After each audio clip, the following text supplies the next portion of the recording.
사도 바울이 부활하신 주님을 만나고 나서 무엇이든지 내게 유익하던 것을 해로 여기게 되었다고 고백을 했습니다.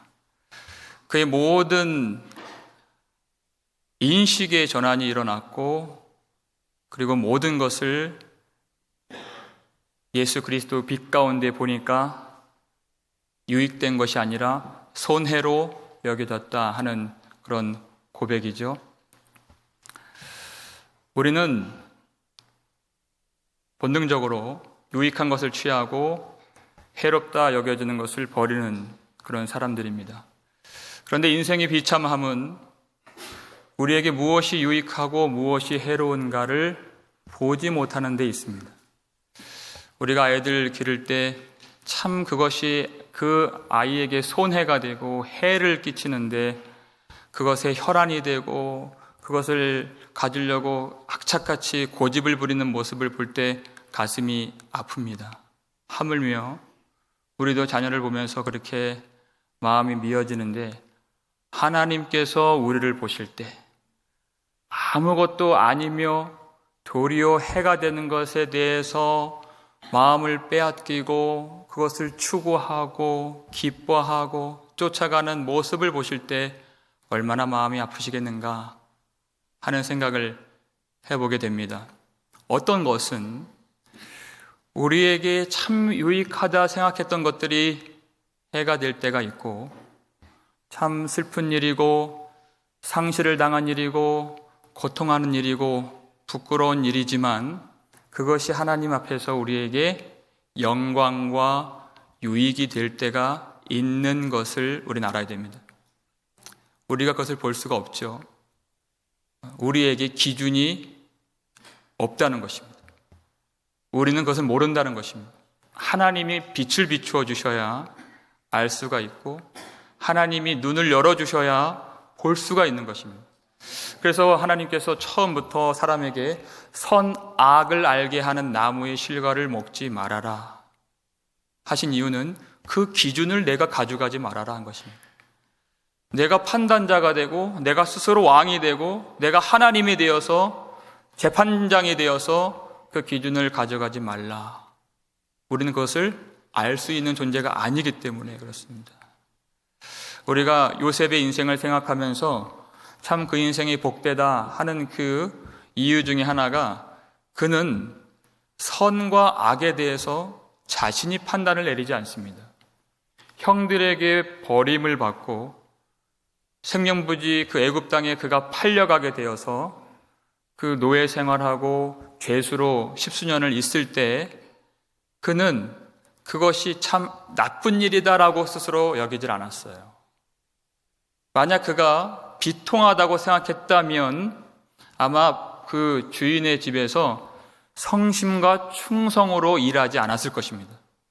그런데 성경이 참 희한한 이야기를 들려줘요. 창세기 39장 3절을 보니까 그의 주인이 그랬습니다. 그의 주인이 뭘 봤냐면 여호와께서 그와 함께 계심을 보고 또한 여호와께서 그의 범사에 형통케 하심을 보았더라 그랬습니다. 애굽 바로의 수하에 있는 친위 대장인 보디발이 하나님을 모르는 사람입니다.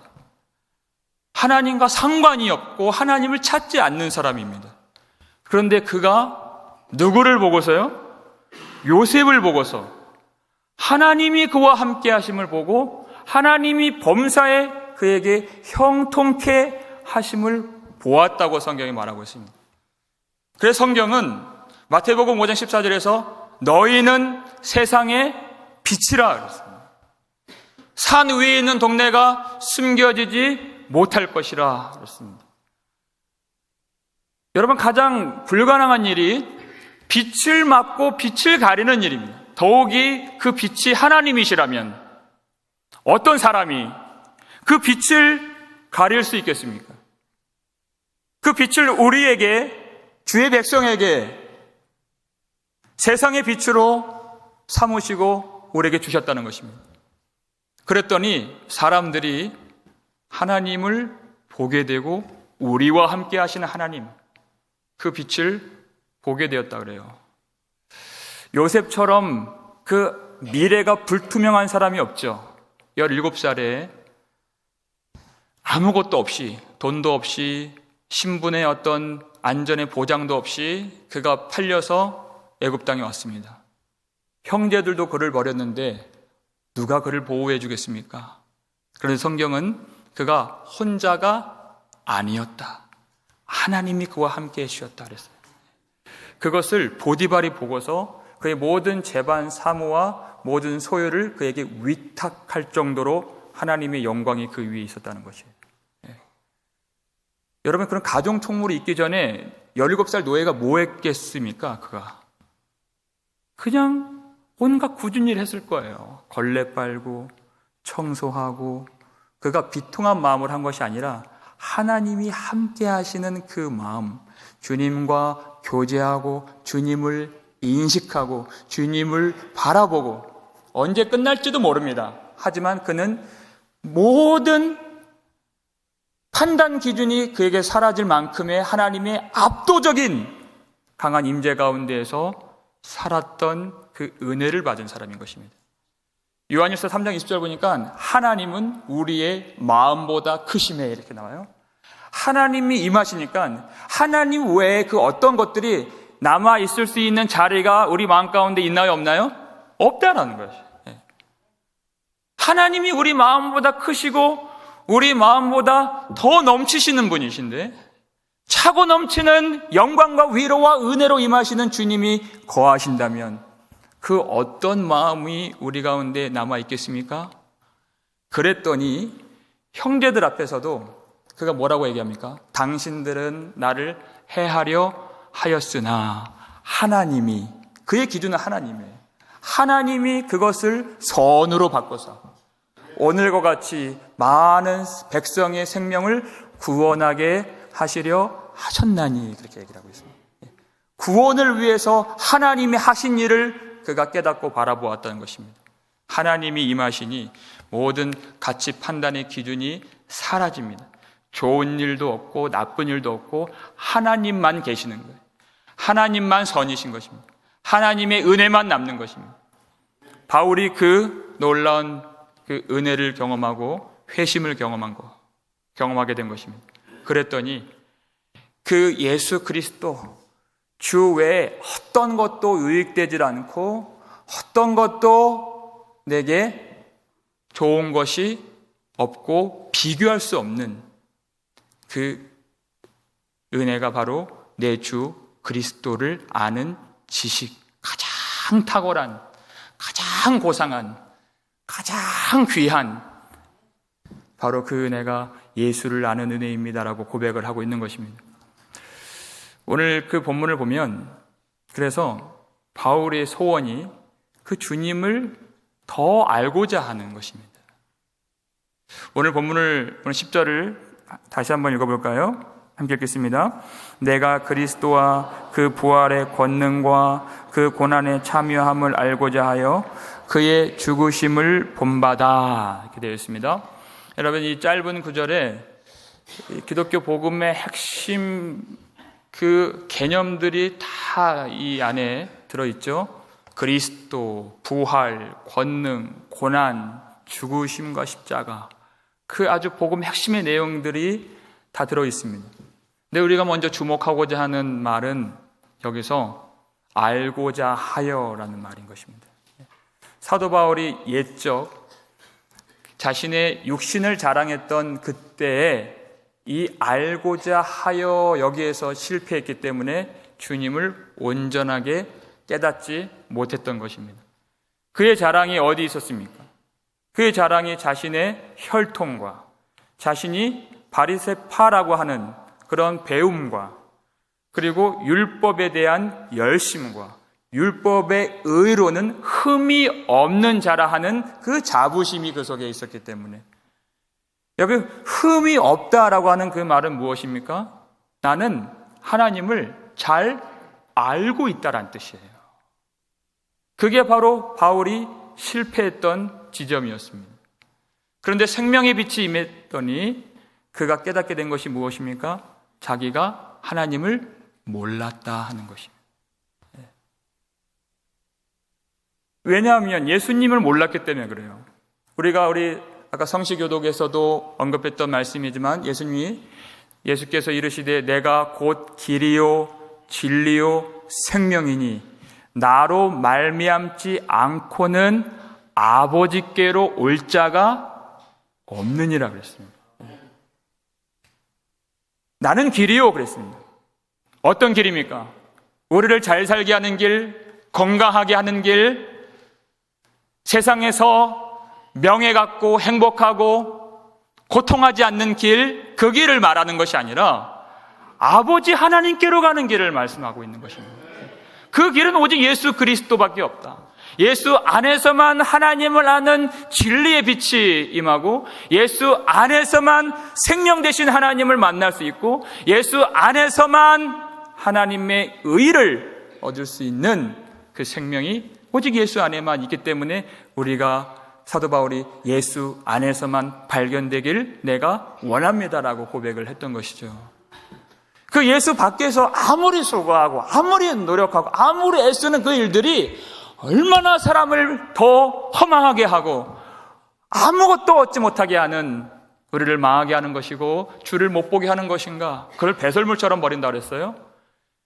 하나님 앞에 서게 하는 그것이 나의 열심과 수고와 지혜와 노력에 있는 것이 아니라 오직 예수 안에서만 하나님이 의롭다 해주시는 그 의를 선물로, 은혜로 값없이 거저받을 때 우리가 하나님 앞에 설 수 있다는 그 진리를 주님이 가르쳐 주신 것입니다. 그 말씀이 요한복음 14장 6절 말씀이었는데요, 7절 말씀을 보면 이렇게 되어 있습니다. 함께 읽겠습니다. 너희가 나를 알았더라면 내 아버지도 알았으리로다. 이제부터는 너희가 그를 알았고 또 보았느니라. 오직 하나님을 알길 원한다면, 하나님을 오직 아는 길은 예수 그리스도를 아는 길밖에 없다는 것입니다. 이 말씀을 했더니 빌립이 바로 다음 절에서 주여 아버지를 내게 보이소서 그렇게 얘기했어요. 그리하면 족하겠나이다. 그렇게 질문을 했더니 예수님께서 요한복음 14장 8절에서 빌립아 내가 이렇게 오랫동안 너희와 함께 있으되 내가 나를 알지 못하느냐? 나를 본 자는 아버지를 보았거늘 어찌 아버지를 보이라 하느냐? 이렇게 주님 말씀하셨습니다. 빌립이 예수님을 주여 이렇게 불렀습니다. 부자 청년처럼 선생님이여 이렇게 부르지 않았습니다. 베드로도 예수님을 주는 그리스도시여 살아계신 하나님의 아들이시나이다 이렇게 고백을 했죠. 그들이 주를 부르고 주를 아는 그 알미, 그저 많은 그런 병자들을 고치고 귀신을 쫓아내고 광야에서 남자만 5,000명을 먹이고도 12광주리로 남게 하시는 그 주님, 바다를 꾸짖고 잠잠하게 하시는 그 주님을 알았을지는 모르지만 하나님이 알길 원하시는 그 주님, 그 지식, 그 알므로는 아직 나오지 못했다는 것입니다. 빌립에게 내가 이렇게 오랫동안 너희와 함께 있었으나 나를 알지 못하는도다 이렇게 말씀하셨어요. 예수님 앞에 나온 그 기간과는 꼭 똑 하나님을 아는 것이 떨어지지는 않을 수 있다는 것입니다. 그렇게 오랫동안 주님과 함께 있지만 예수님을 알지 못하여서 결국 아버지 하나님을 알지 못하는, 예수님께서 베드로가 주는 그리스도시요 살아계신 아들이시니다 라고 고백을 했을 때 그때 가르쳐 주신 말씀이 내가 예루살렘에 올라가서 장로들과 대제사장들과 서기관들에게 많은 고난을 받고 죽임을 당하고 3일째 일어나리라 하심을 나타내 보이시니라 이렇게 말씀했습니다. 그 얘기를 듣고 베드로가 항변하고, 그 말은 꾸짖다란 뜻이라 그랬죠. 예수님을 꾸짖으면서 주여 그리마옵소서, 이 일이 결단코 주께 미치지 아니하리이다. 주님, 그럴 수 없습니다. 죽음이라는 한계에 눈이 가려진 제자들은 정말 예수님이 누구이시고 예수님이 무엇을 위해 오셨고 예수님이 어떻게 구원의 역사를 이루실 하나님의 아들 메시아이신지를 전혀 깨닫지 못했다는 것입니다. 예수님을 안다는 것은, 그리고 하나님이 우리로 하여금 알기를 원하시는 예수님은 어떤 분이십니까? 바로 예수님은 십자가에서 죽으시고 부활하신 예수님이시다. 오늘 설교 제목과 같이 사도 바울이 그 예수님을 알기를 원한다는 것입니다. 그저 사람들이 자기가 원하는, 그렇게 heb슨직한, 그렇게 해주기를 원하는 그런 예수님이 아니라 하나님이 우리로 하여금 깨닫게 해주시는 예수님. 사도 바울은 그 예수님 밖에서 하나님을 아주 잘 알고 있다고 하는 자부심, 그리고 그의 무지가 결국 예수님을 찌르는 못이 되었고 예수님을 치는 채찍이 되었다는 사실을 그 전까지는 몰랐습니다. 그런데 이제 사도 바울이 부활하신 주님을 뵙고 나서 그가 알게 되었습니다.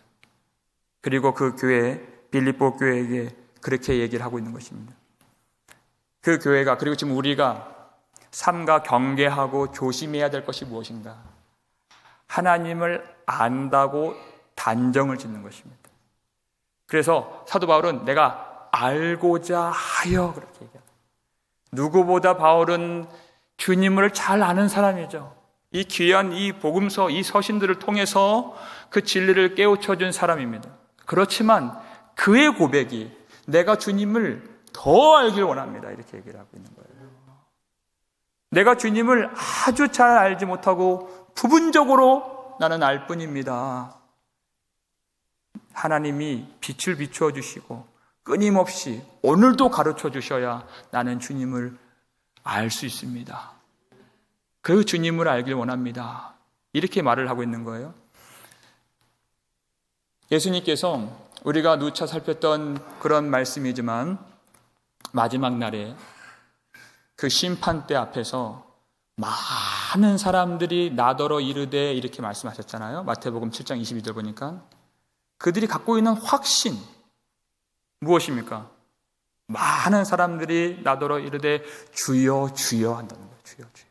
주님을 안다는 것입니다. 내가 주의 이름으로 평신도도 아닙니다. 선지자 노릇하며 내가 주의 이름으로 귀신을 쫓아내며 내가 주의 이름으로 많은 권능을 행하지 아니하였나이까. 주님을 얼마나 잘 안다는 것입니까?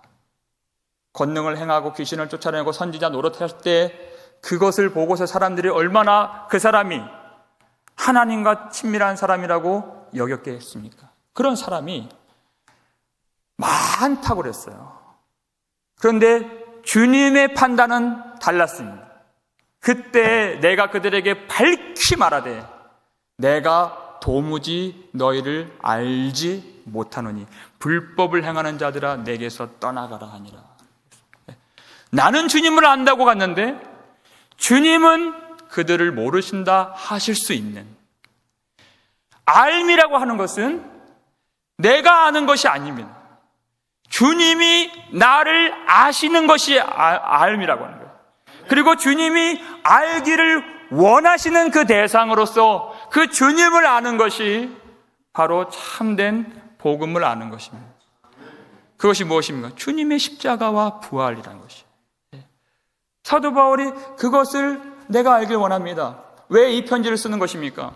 지금 유대주의자들, 율법주의자들 할례를 받고 율법의 행위를 통하여서 이미 구원의 완성에 이르렀다, 이미 그것에 마침표를 딱 찍어버린 그 율법주의자들에 대해서 교회를 다시 세우고 다시 복음으로 이렇게 세우기 위해서 이 말씀을 쓰고 있는 것입니다.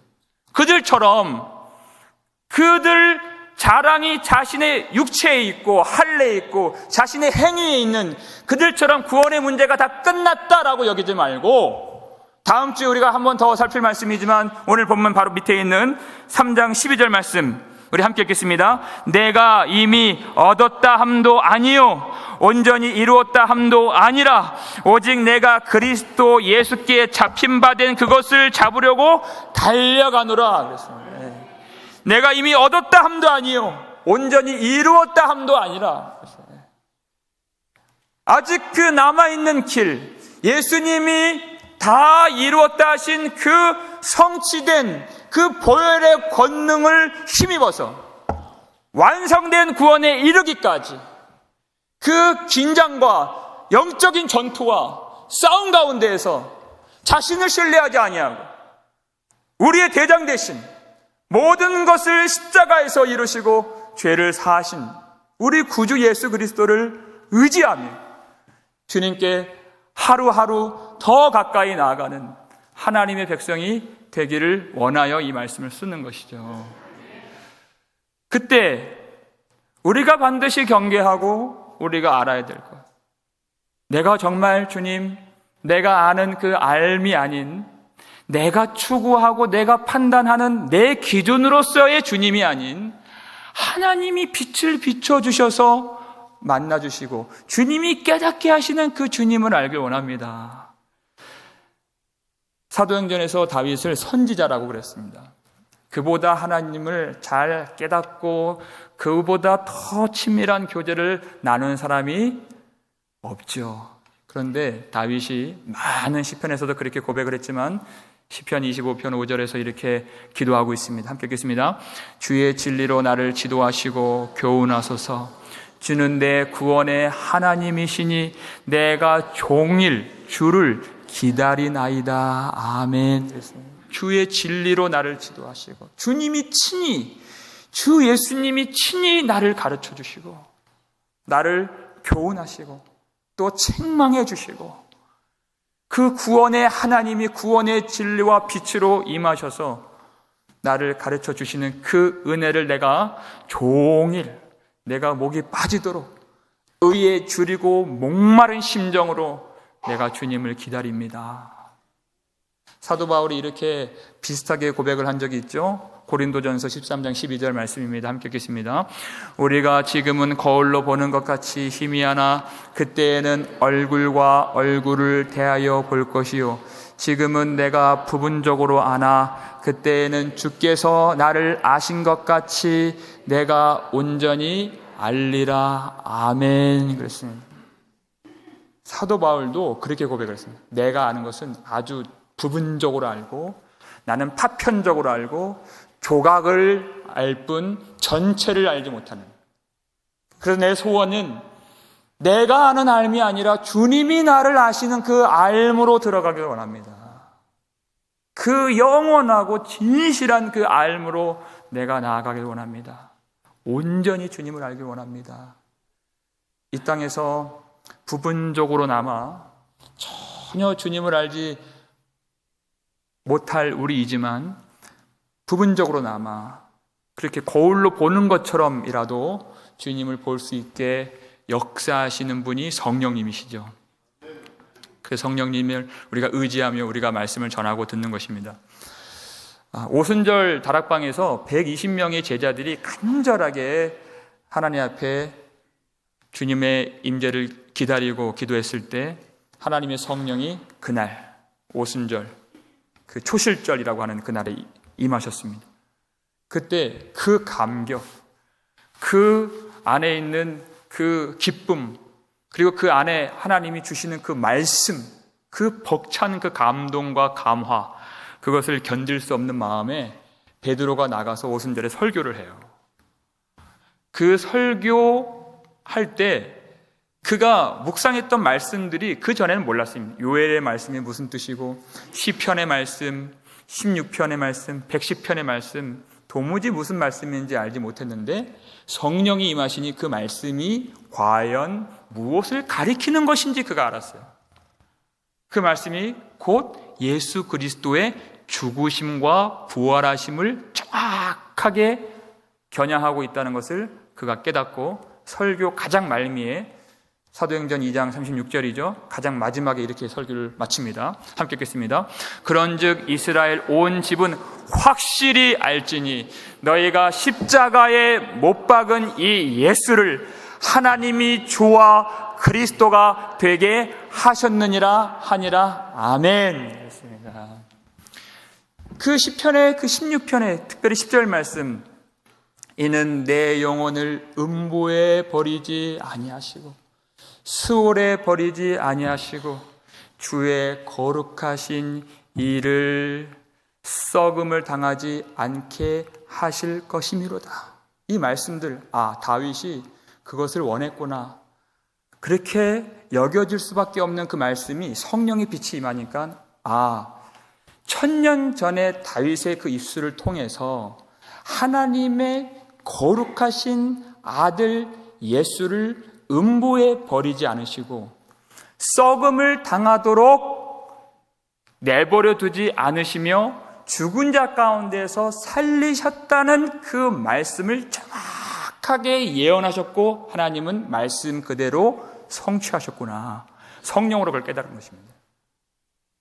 내가 내 원수가 발등상이 되기까지 너는 내 우편에 앉아 있으라 하는 그 시편 110편 1절 말씀, 도무지 알 길이 없는 그 말씀이 성령으로 충만히 임하니까 그 다윗을 통한 그 고백이 하나님이 예수를 죽은 자 가운데서 다시 일으켜 살리시고 모든 사망과 죄가 얽어낼 수 없는 그 예수를 풀어 살리셔서 하나님 보좌 우편에 앉게 하시는 그 승기와 부활과 하나님의 모든 주권과 통치를 그에게 주신 그 놀라운 사건을 다윗을 통해서 고백하게 하셨고 성령을 통해서 그것을 깨달아 말씀으로 선포하게 하신 것입니다.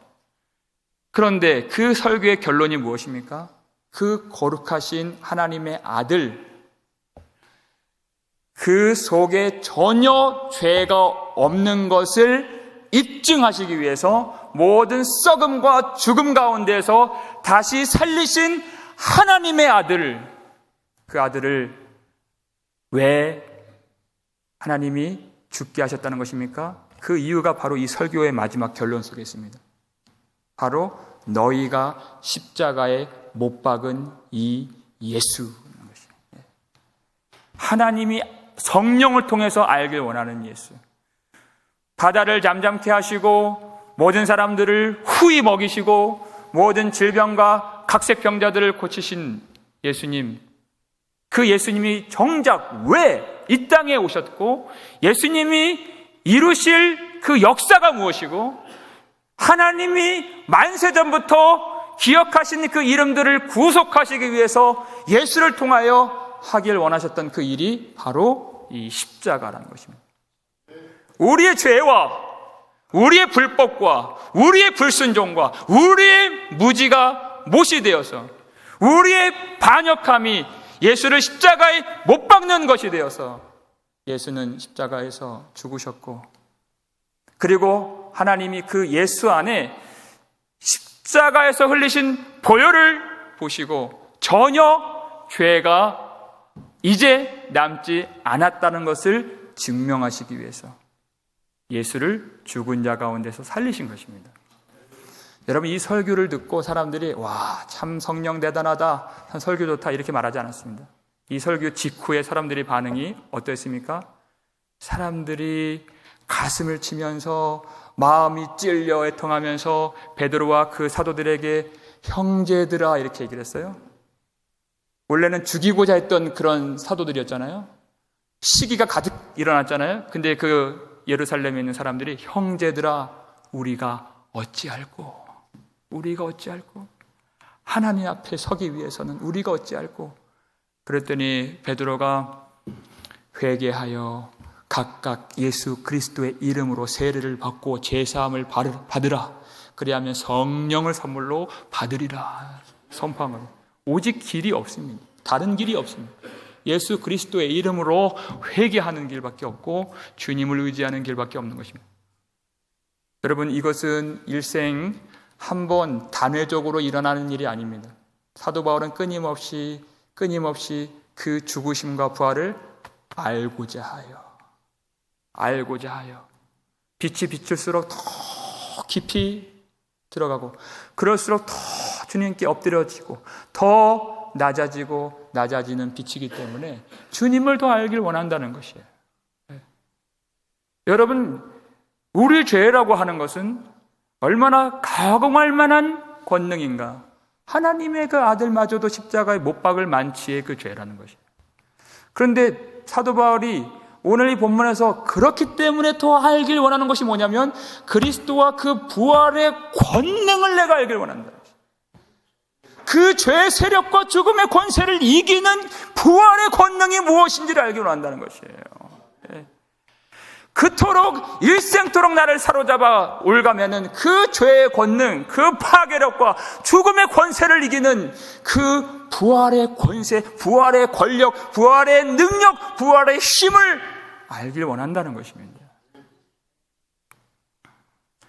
하나님이 왜 예수를 십자가에 못 박도록 내버려 두시고 왜 그를 살리셨는가? 그 십자가와 부활의 복음, 그것을 진정 알기를 원한다는 것입니다.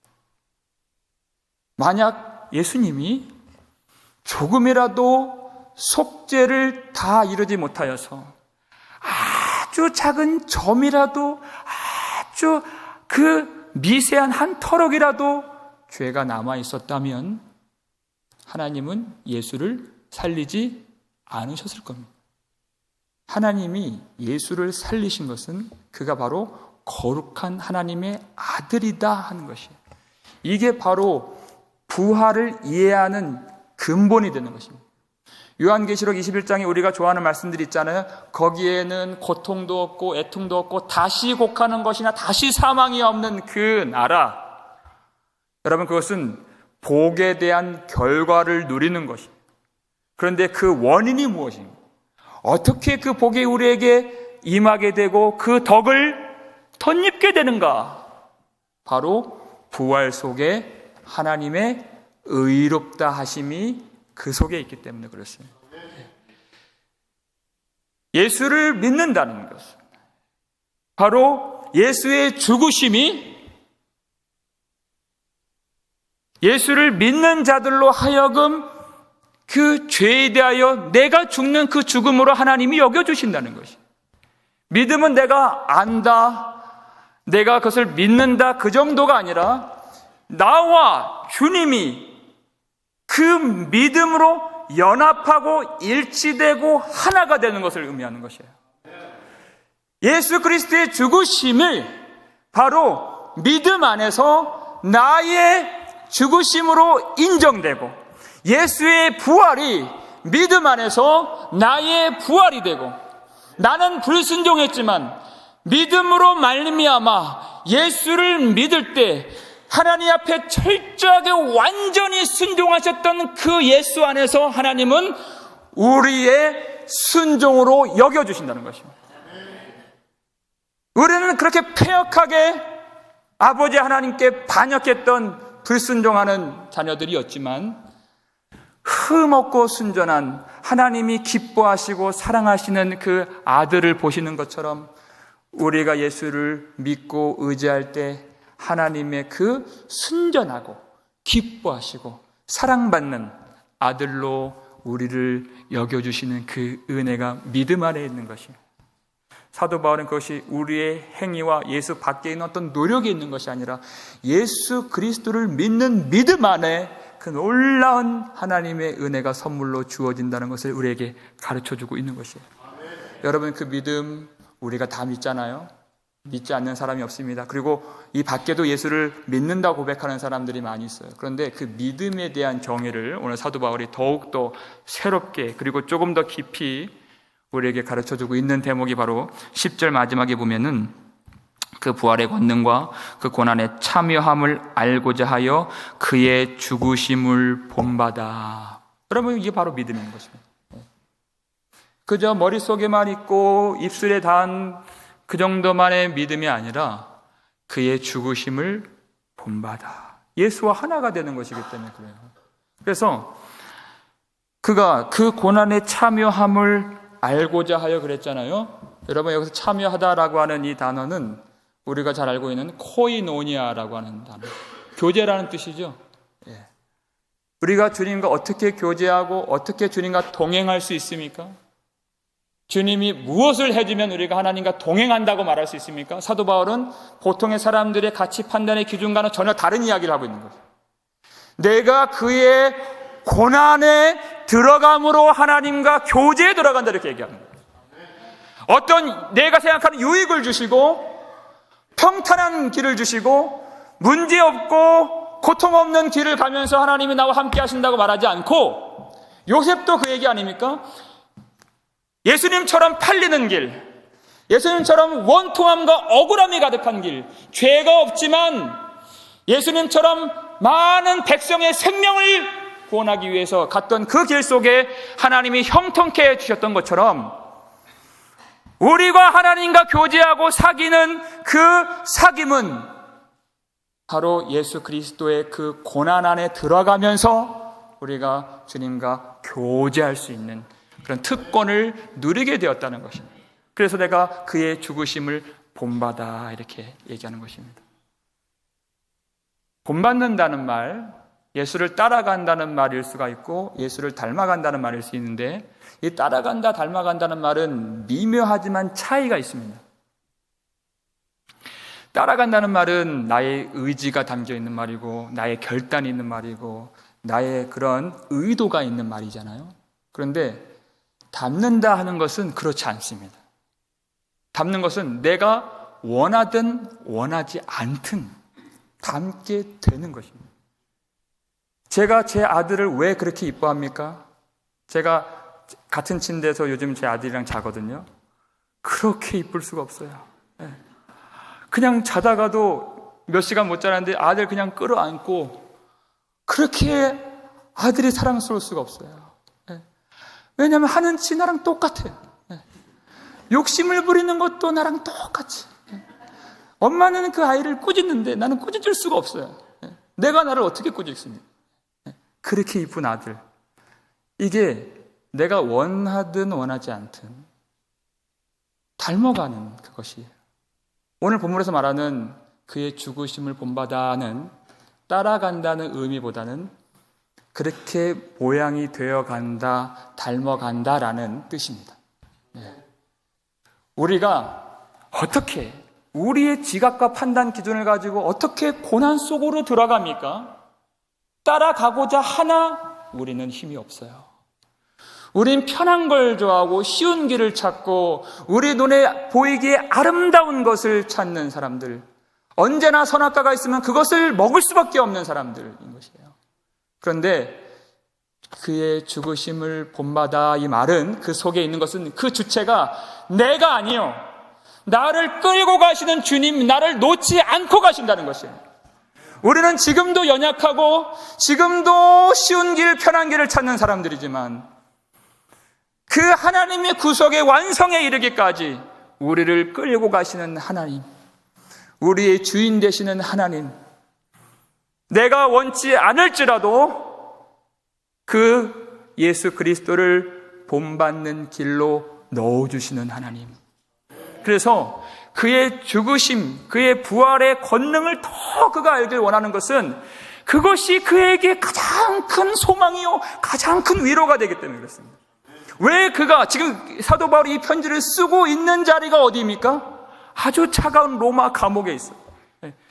그 빌립보 성이라고 하는 것은 제2의 로마라고 불리우는 그곳인데, 그 역사상 유례를 찾아볼 수 없을 정도로 가장 그 국가의 권력이 하늘을 찌를 듯한 그 황제의 권력과 그 권세를 자랑했던 그 로마의 치하 아래에서 언제 죽을지도 모를 자신을 사형 언도를 내릴 그 재판장의 재판을 기다리고 있는 사도 바울이 로마 황제의 권력 아래에서, 그리고 죽음이라운 두려운 권세 아래에서 교회를 생각하며 예수를 위하여 이 편지를 쓰고 있는 것입니다. 그런데 이 편지를 쓰면서 주님을 묵상할수록 그 국가의 권세와 권력이, 죽음의 권세와 그 능력이, 그 쏘는 것이 나를 뒤집어 엎을 수 없고 나를 억누를 수 없고 내 속에 일어나는 감격과 찬송과 기쁨과 희열과 하나님을 사랑하는 그 마음을 억제할 수 없고 우겨쌀 수 없다는 것을 그가 고백하면서 내게 있는 가장 큰 권세는 모든 세상의 힘과 모든 죽음의 권세와 모든 질병과 나를 거꾸로 트리고자 하는 모든 세력들을 이길 힘이 바로 예수를 죽은 자 가운데서 다시 살리신 부활의 권세, 부활의 권력, 부활의 능력인 것을 알고 그 부활의 능력을 그가 알길 원한다는 것입니다. 하나님이 그것을 알도록 하시기 위해서 이끌고 가는 길이 어디입니까? 바로 그리스도의 죽으심을 아는 길, 그의 십자가를 지고 가고 그의 그 죽으심을 본받는 길, 그 길로 우리를 이끌어갈 때 사도 바울은 이 부활의 큰 권세를 알기 때문에 그가 그렇게 고백을 하잖아요. 그러므로 우리가 낙심하지 아니하노니. 우리의 겉사람은 낡아지나 우리의 속사람은 날로 새로워지는도다. 여러분, 이 말씀이 고린도후서 4장 말씀인데요, 4장 10절을 보면 이렇게 고백하고 있습니다. 함께 읽겠습니다. 우리가 항상 예수의 죽음을 몸에 짊어짐은 예수의 생명이 또한 우리 몸에 나타나게 하려 함이라. 다시 한번 읽겠습니다.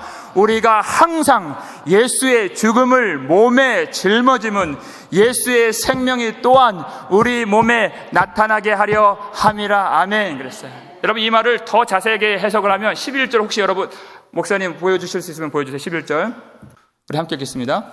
우리 산자가 항상 예수를 위하여 죽음에 넘겨짐은 예수의 생명이 또한 우리 죽을 육체에 나타나게 하려 함이니라. 아멘. 10절까지만 하나님이 알려주셨다면 그래, 예수를 따라가야지.